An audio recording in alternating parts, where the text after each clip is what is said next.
Friends ఇప్పుడైతే మన దగ్గర TVS king 225 LC CNG vehicle అవుతుంది. వెహికల్ ఇంజన్ స్పెసిఫికేషన్ చూసుకున్నట్టయితే 4 stroke single cylinder liquid cool ఇంజన్తో అయితే రావడం జరుగుతుంది. 225 సీసీ గల వెహికల్. ఈ వెహికల్లో అయితే 8 హెచ్పిని జనరేట్ చేస్తుంది.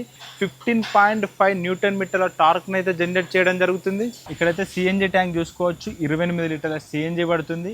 అలాగే 3 లీటర్ల పెట్రోల్ ట్యాంక్తో కూడా రావడం జరుగుతుంది. మ్యాక్సిమం స్పీడ్ వచ్చేసి 60 కిలోమీటర్స్ మ్యాక్సిమం స్పీడ్తో వెళ్తుంది.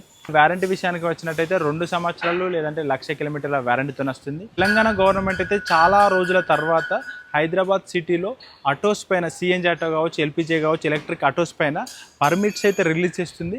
లేట్ చేయకుండా ఎవరైతే కొంచెం ప్రాఫిట్లో వెహికల్ తీసుకోవాలనుకుంటారో, ఎవరైతే కొంచెం డబ్బులు సేవ్ చేసుకుని వెహికల్ తీసుకోవాలనుకుంటారో వాళ్ళకైతే మంచి అవకాశము. ఎవరైతే తీసుకోవాలనుకుంటారో Hyderabad Balanagar doctor BR Ambedkar metro station దగ్గర కే మోటార్స్ షోరూమ్ అయితే ఉంటుంది. అక్కడికి విజిట్ చేసి వెహికల్స్ని చెక్ చేసి మీరు వెహికల్ తీసుకొని మీరు కూడా ప్రాఫిట్స్ని పొందడానికి ట్రై చేయండి.